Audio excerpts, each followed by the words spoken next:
Hi, Hello, welcome to Daily Dose. I'm Julie Sorman. I'm Sean, Father MTO. We are Yield Magic Shop, and today's daily dose of elements, I think. Sure. We're tired. Long night of ritual last night. Yeah. Long night. And then couldn't sleep afterwards. Yeah, I went to bed at about 6 o'clock this morning. 4:30-ish for me, I think. Finally fell asleep a little bit. Good times. But then we're back up at 8 for school and breakfast and stuff, so we're a little tired. How about you? Welcome. Happy Monday. Happy Monday. Yes. So, elements? Yeah. Yeah. Elements. What are the elements? Well, I want to get creative with it. Wind, smoke.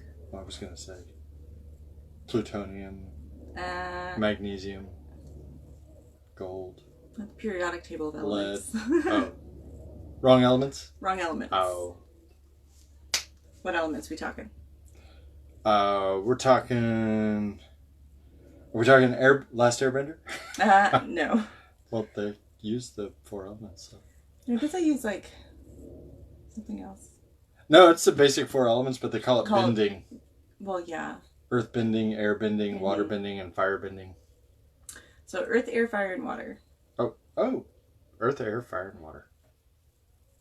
And? Spirit. There we go. Ether, spirit. Mm-hmm. So 5 elements. Kind of. 5 elements. Although, at least in... One element to rule them all. I was just going to say, in the Golden Dawn tradition, the element of spirit is really used as sort of the controlling element for the rest of them. One element to rule them all. I dig it. Yes. More than just on just its being own. its own. Yeah. Yeah. Cool. So we ran into a little bit of an online argument we saw today regarding the use of elements in modern magic, modern ceremonial magic specifically. There's a faction of magicians who believe and feel that the elements should be modified, or that form of magic should be modified for modern times. Well, and if we want to take even a little step back from that, there's a faction of magicians out there that think that all magic should be updated for modern times, and this kind of is a subset of that. I've seen just recently in the last week, aside from the post you're talking about, another author, fairly well known, who is coming out with his modern day approach to the old grimoires. You know, so adding in new deities.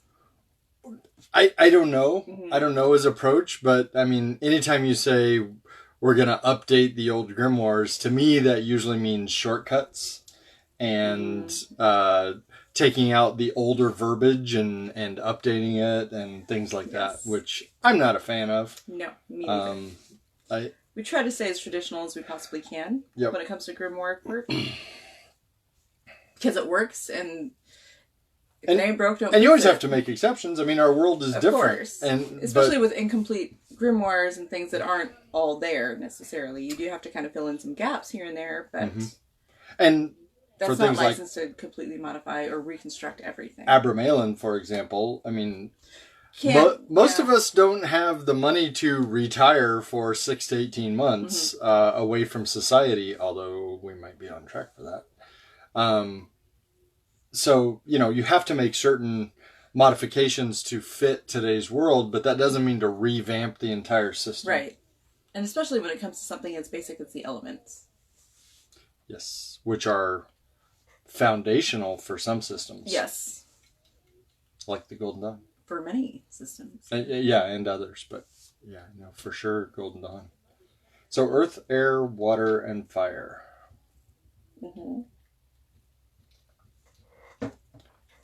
Go on. Do you want to go into... Yeah. So earth, element of earth usually deals with material world, jobs, sometimes family, although there's some crossover there with water and emotional money, ties, home money, life, gnomes, gnomes. gnomes, We like gnomes. different types of earth spirits, earth entities, subterranean workers, that kind of thing. And then air. Then air. What are the qualities Sylphs. of air? Sylphs. Intelligence, working with mental capacities, facilities. What else? I always think Learning. I think one of the areas of air that gets overlooked because there's the whole symbol set mix up and things Don't between cross the air and streams. fire, but I think with air being represented by a dagger or sword, typically, a lot of it, even more than just intelligence, is being able to see through falsehoods and be able to pick out when something's not right and get to the heart of the matter a little And bit. air signs can sometimes have like a slicing kind of wit to their personalities. So yeah, Sometimes just slicing. or just slicing. Forget the wit. But yeah, definitely having, hey, I'm witty. Oh. Oh, it wasn't a wit comment. It was... Never mind. I'm not going to dig a hole deeper. Here's a shovel. Yeah, so air has all of those capacities with mental constructs and things like that. Fire. Oh, we're It's skipping this water. guy. Oh, well, we'll go water. Water. Emotions, Mm-hmm. feelings, intuition. Dreams, anything that's really fluid. I was going to say mercurial, but then we're getting a little A little crossing the airy. streams there. But yeah, I see what you're saying. Mm-hmm. Makes a bit of sense. Fire. Fire. Fires. Passion, drive. Anger. Why'd you bring that up? Because You throw a chair once and... he threw a chair at me. No, not at you. You were right next to me. We don't need to get into I this. threw it out in the yard. Anyway, yeah, he's a very fiery Leo. But one of the things that I really like with regard to elemental magic and elemental work in general is just how the elements interact with one another, or how each of them are couched within the other as well. So something like Malkut, Kabbalistically, may be associated to something like Earth, but there are definitely airy parts of Earth. There are watery parts of Earth. There are fiery parts of Earth. And so understanding that each of the elements works in tandem with the other and has these different types of relationships with one another is pretty powerful. So when you look at something like a relationship between an air sign and a fire sign, just astrologically, it can be very, it can be volatile. Air feeds the fire, but air can also put out the fire. So just really trying to work that out, or looking at water and fire relationships, it can be very steamy. So just things to think about. Speaking of steamy, she looks great today, huh? Thanks. What was that? I don't know. We're tired. Yeah, so what kind of... It's been a long Monday. Before we get into a little bit of, some of the changes that some people might try to do with that, what kind of magic can we do with elements? Elemental magic. Oh! Wow. Uh-huh. Well, like you said, it really is a good foundation for other forms and other systems of magic. So one thing that I really tend to work a lot with elemental magic with is working with the spirits and the entities that dwell within those elements. So like we mentioned with earth, the gnomes, the sylphs of the air, the undines of the water, and then salamanders for fire. But that's not all that's within those elements. There are tons of other entities and spirits that dwell in there as well. Well, that's sort of like saying people, right? For the element. So we say gnomes, doesn't mean everything is, well, it's not like a garden gnome too, right? But That's the mental image Yeah. that when you say the word gnomes. Sylphs, we'll use that because that's not a modern Sylphs. parlance word. Sylphs of the air, you can say that every air elemental is a sylph, but there are also entities within there that don't identify necessarily as a sylph. They have a different identity. Right.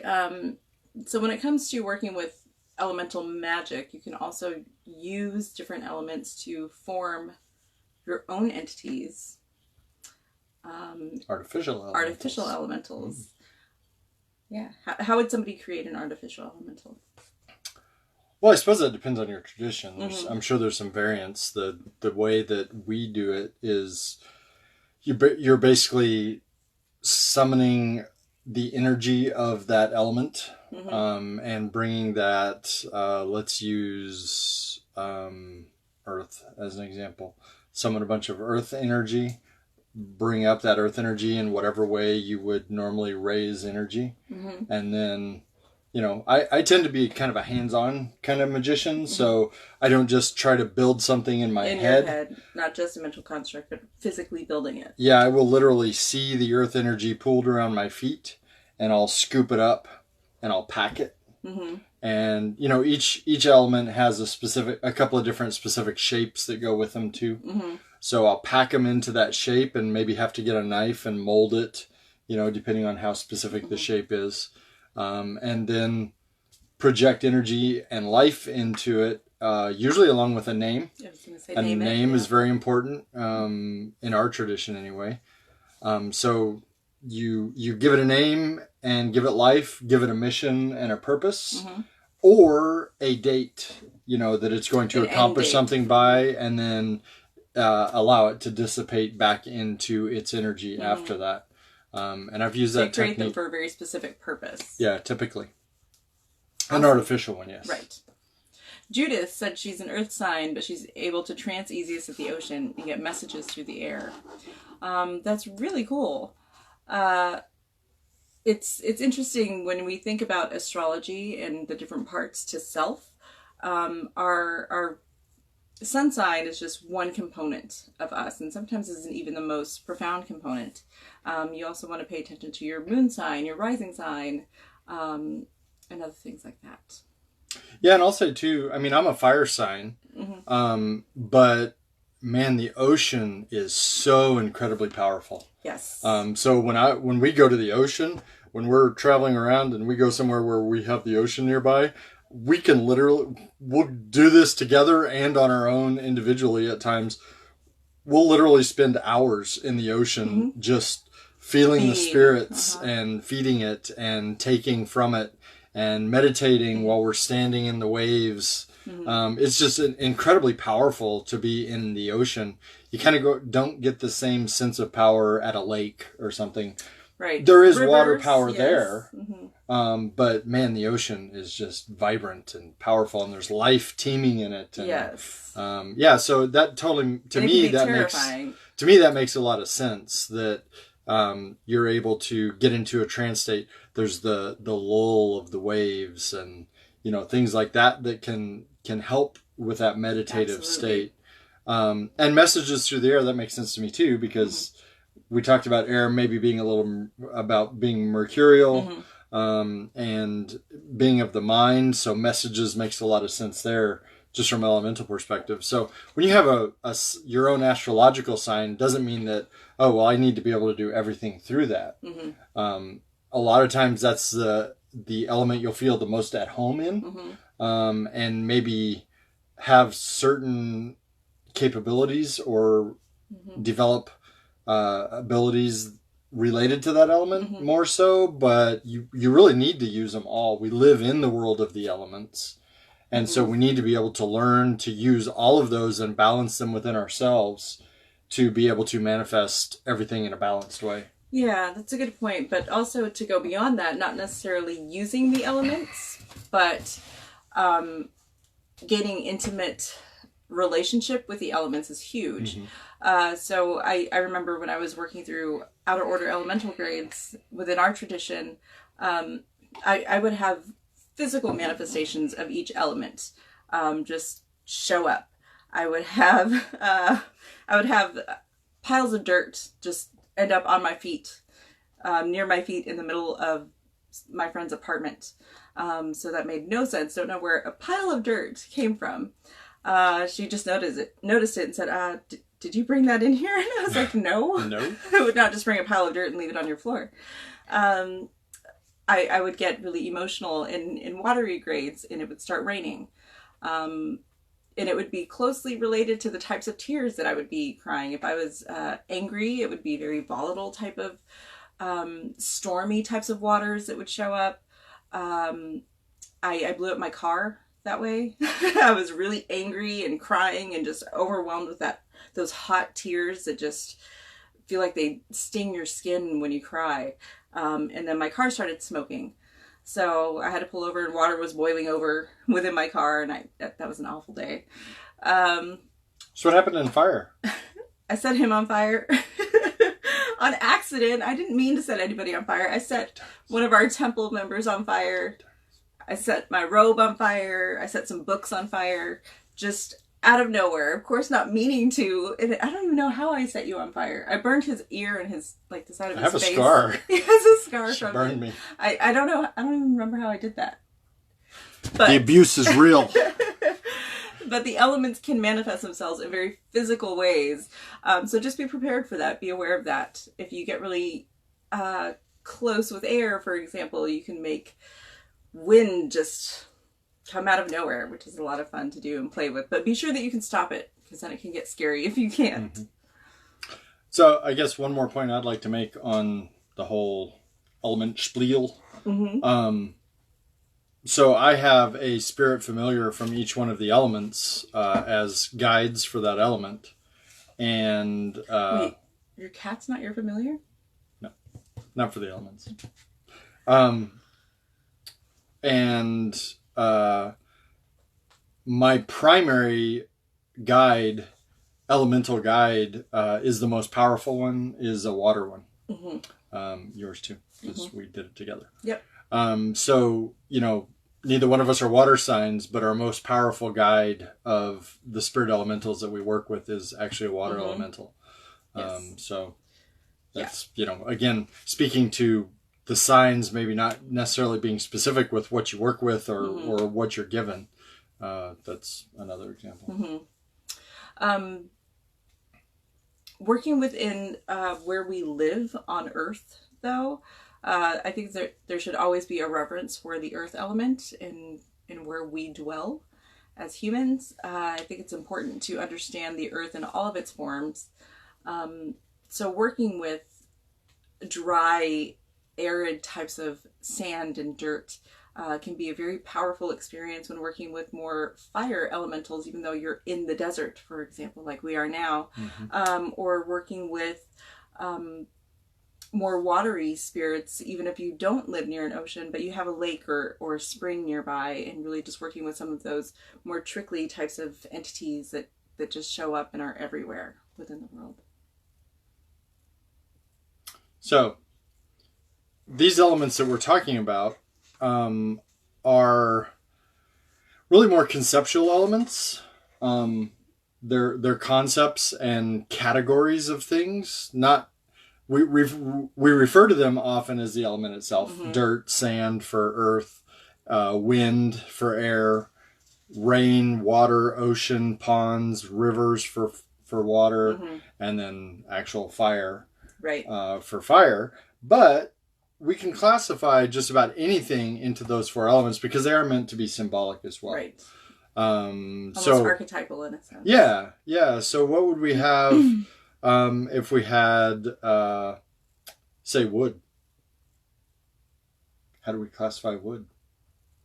Well, I would think that's depends on the tree that it comes from. Indeed. But yeah, it's very specific and individual to different types of the element. So wood, I would consider an earthy element. Comes out of the earth. However, if it's something like like birch, could be very watery. Blackthorn could be very fiery. So it really kind of depends on that. That's getting much more into herbal connotations within the elements, but yeah, for me, it can get kind of hairy. But one thing that you can also always do is to ask the thing itself, or feel it. Use some psychometry to try to really get into the spirit of the thing that you're working with, whether that's a plant or a space or an area, and try to tune into that specifically. And then you have things like relationships between couples. Mm-hmm. A relationship tends to be very watery, but the communication aspect of that, actually talking and discussing and being cognizant of that, is very airy. Merging homes and bills, that's very earthy. Mm-hmm. So there, in anything that you look at, there is an elemental component that goes to it. So just be aware of that.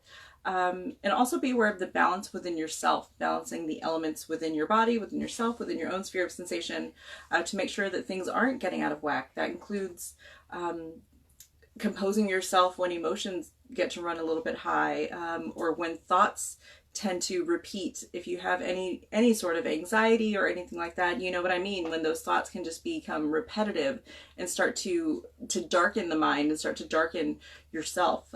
So really kind of gaining a hold of that air component within the self is huge to maintain balance. So then we get to kind of what the topic was. We have people wanting to update modern systems and or do away with systems. Thank you. Update them for modern times. Right. And do away with the what these are typically called the classical elements. Right. And do away with those classical elements, and whether they want to just completely do away with them and simply go with something like planetary energies, or if they want to actually get rid of them in favor of the actual elements, like the periodic table. And breaking them down into smaller components of air. But I wouldn't necessarily consider myself working with nitrogen and oxygen and carbon dioxide. But you breathe that in. Differently than I would air as a whole. And so I think that just like people, elements are much more whole or holistic in their presentation, and breaking them down into their smallest parts loses some of that holistic bird's eye view of the element in all of its forms, in all of its good and bad glory, I guess. Yeah. I think too, you know, dealing with the elements, you kind of have that 10,000 foot view. Mm-hmm. And if you want to dig in mm-hmm. and go to, say, earth of air or fire of water and get into those sub-elements, you can dig down into that mm-hmm. if you want and need to, if but that's you don't your have purpose. to. Right. You can stay with this 10,000 foot view of a very general area of working. Whereas when you get to something like, well, I'm going to work with iron because it's in my blood.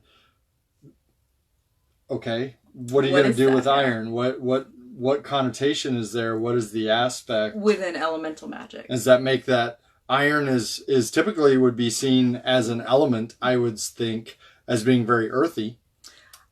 Yeah. Well, hang on. Because you literally mine it out of the earth, but yet it flows within our bloodstream, which would give it a watery aspect. But iron serves a very specific purpose within our blood, which is to take oxygen to and from the brain. So it could be air. So it could be airy. So when you're wanting to work with something that specific, you don't want to go with an elemental approach. I wouldn't think so. Or if you do, you want to be very specific with how you do that. So yeah, that's a really good example of how we don't want to get into its smallest constituents and components within the element. And how do you forge iron? With fire. With fire. So there's all four. So now you've got how many elements in the periodic table times potentially hundreds. All four methods of those, you're losing sight of the purpose of the magic. Spiraling out of control. Yes. And when it comes to Reconstructionist systems of magic, you really want to be careful with not messing up what already works. In elemental magic, again, being very foundational for many different kinds of systems of grimoire work, is a little bit... again, I don't want anybody to lose sight of why we continue to use those. Even in modern day, even though science has moved past alchemical stages into chemistry, it's still the foundation that we came from in the first place. And I always try to stick to as much traditional work as we possibly can.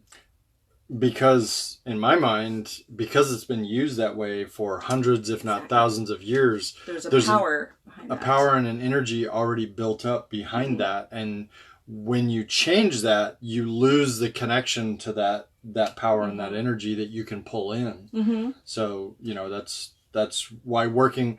So kind of the same argument of chaos magic versus an established system. The established system has this huge bank of energy kind of built up behind it that you can tap into. Something like chaos magic is a very personal system, and so can become powerful for you, but there's not an energy built up behind it, so it's hard to give that to somebody else. There are very real techniques within chaos magic, though, that do work. But again, some of those techniques, like sigil magic, sigil working, is also based on other systems that are already pre-established as well. So chaos magic works because it does pull from things that work from other systems. But again, it's all about your own system and your own approach. If you're Wiccan, for example, I think most people are familiar with the watchtowers. It now works within a Wiccan system of practice because they've done that for so long now. But where did those watchtowers come from? If you're a ceremonial magician, you know that the watchtowers came from before modern Wicca. Enochian magic. Yes. So even going back to more ancient practices, I think holds a little bit more truth the further back to source that you can get. I'd buy that for $1. That's just my opinion. Yeah. But that's how it works. And it works for me. And I wouldn't want to change or modify my basis of elemental magic for modern times. I don't think that there's a need to. All of those elements are still here. They all still have their individual components within them. And if I want to get... There we go. Hiccup. We're still on though. Okay. Go on. Oh. Everybody's given some good insights. I thought I saw one from Ken earlier, but yeah. I lost it. He's a simple fella, so he doesn't break things down very far. And Ken, that's a really excellent point, because you don't want to mess with things that are simple. Elemental magic can seem very simple on the surface, but like we just talked about the many different parts of each of them, it gets very complex. And the spirits and entities that dwell within those elements are very complex themselves. So yeah, I think that if it's not broke, don't fix it. I would agree with that. Yeah. It's a system that's been in place for a long time in many different systems. And I think it, more than even just being elements of the world we live in, which they are a part of that, I think that it speaks, the qualities of those 4 and 5 base elements speak to the makeup of ourselves. Our personalities, our physical makeup. You can classify something about us into, or pieces of us into each one of those. Yes. And even if it may not be scientifically accurate, it's accurate from a philosophical point of view. Absolutely.